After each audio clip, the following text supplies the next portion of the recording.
Subscribers to In the Beginning receive carefully researched ebooks, detailed videos showing real woodworking projects built step by step, and exclusive timber-related material that isn't published publicly. This work is slow, deliberate, and grounded in material reality. If that approach matters to you, you'll find value here. Most people assume nails made buildings stronger. That assumption is one of the quiet reasons so many wooden structures fail earlier than they should.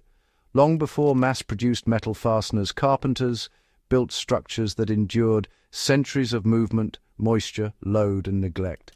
When nails became cheap and common, construction got faster, but timber behavior was no longer being respected in the same way.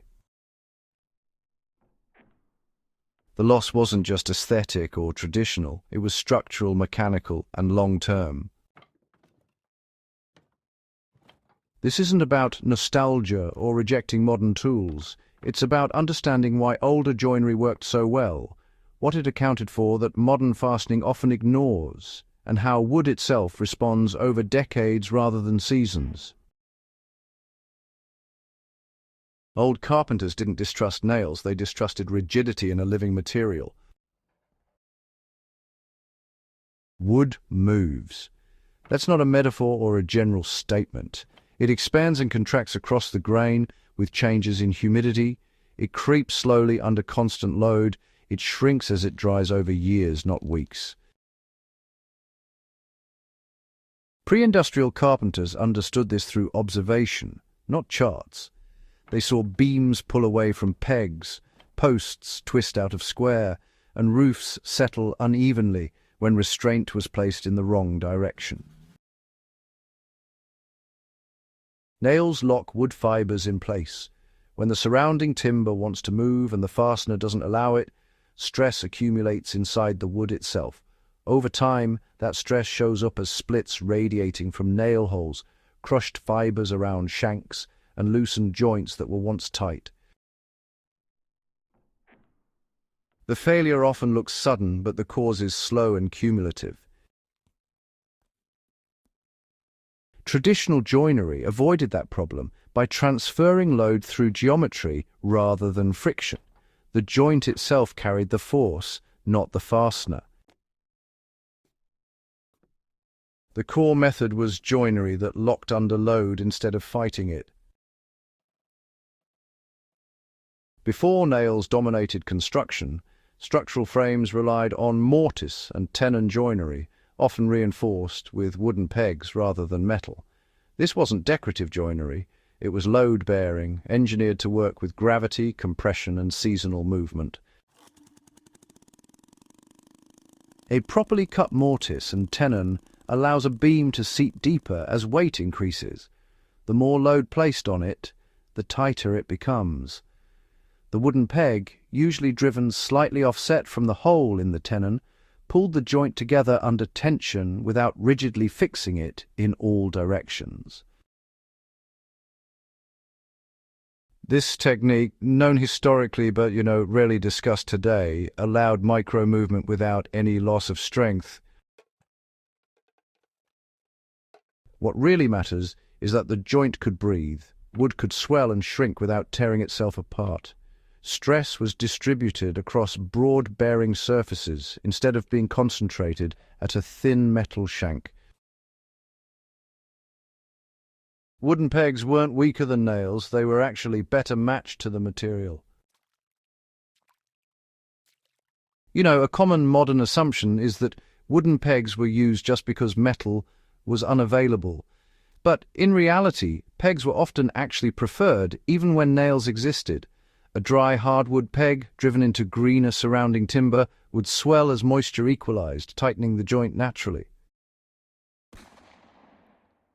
Over time, the peg and the surrounding wood would age together.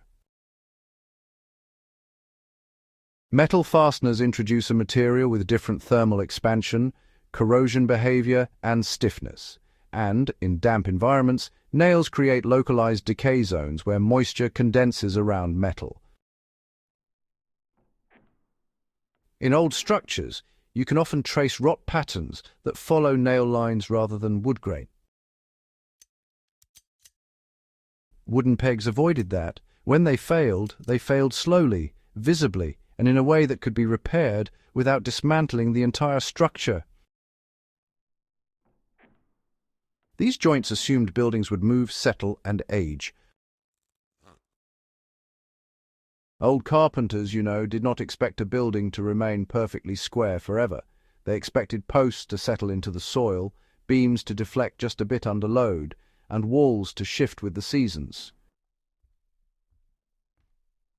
Joinery, well, it accommodated this by allowing rotation and compression where necessary. Sills were often isolated from ground moisture with stone not sealed rigidly in place. Roof structures relied on triangulation and bearing rather than nailed shear resistance. The building acted as a system, not simply a collection of rigid connections. When nails became dominant, construction shifted toward locking everything in place as tightly as possible at the moment of assembly.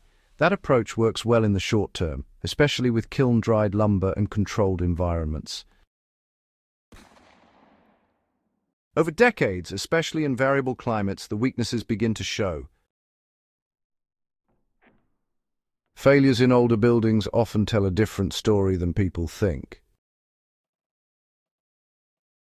In reality, many failures happened where later repairs introduced nails, bolts, or rigid plates into systems that were never really designed for them. A pegged joint, when replaced with steel brackets, actually becomes a stress concentrator. Movement that once used to distribute harmlessly now, unfortunately, tears fibers apart nearby. Surviving medieval barns, timber-framed houses and bridges didn't last because they were just overbuilt. They lasted because, honestly, they were correctly built for wood as a material. Where they failed, it was often due to water intrusion, ground movement, or later interventions that honestly ignored original design principles. Understanding this, well, it really changes how you evaluate durability. Longevity isn't about stiffness alone, it's about compatibility. This method demanded more skill, time, and understanding than nails ever did. A poorly cut mortise actually weakens a beam more than a nail ever would.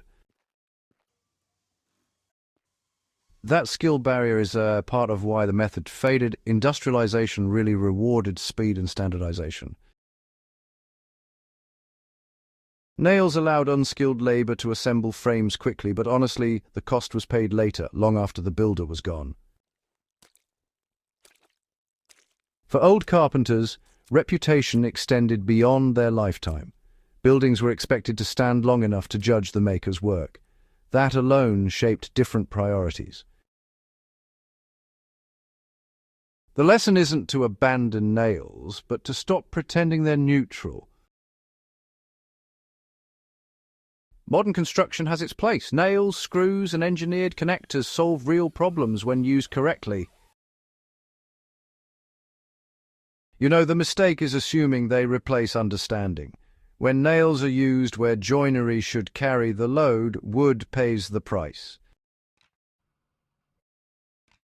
For timber structures meant to last, especially in off-grid survival or low-maintenance contexts, historical joinery offers principles that, honestly, still apply today. Load paths matter. Moisture pathways matter. Allowing wood to behave like wood really does matter. These lessons aren't obsolete. They've simply been buried under convenience. Understanding old joinery is really about understanding wood itself. Wood is not steel. It is anisotropic, hygroscopic, and time-dependent. Old carpenters didn't need those words to respect those facts. Their methods, honestly, encoded material science into practice. When you study historical joinery, you're not just learning tricks, you're learning how previous generations listened to the material and, adjusted their designs accordingly. Understanding why nails weaken buildings isn't really about rejecting progress. It's about reclaiming knowledge that was, you could say, earned slowly and lost quickly. If this kind of grounded, material-focused understanding matters to you, then consider subscribing to the In the Beginning email list. This work, honestly, continues beyond videos, and the deeper lessons don't belong to algorithms or trends.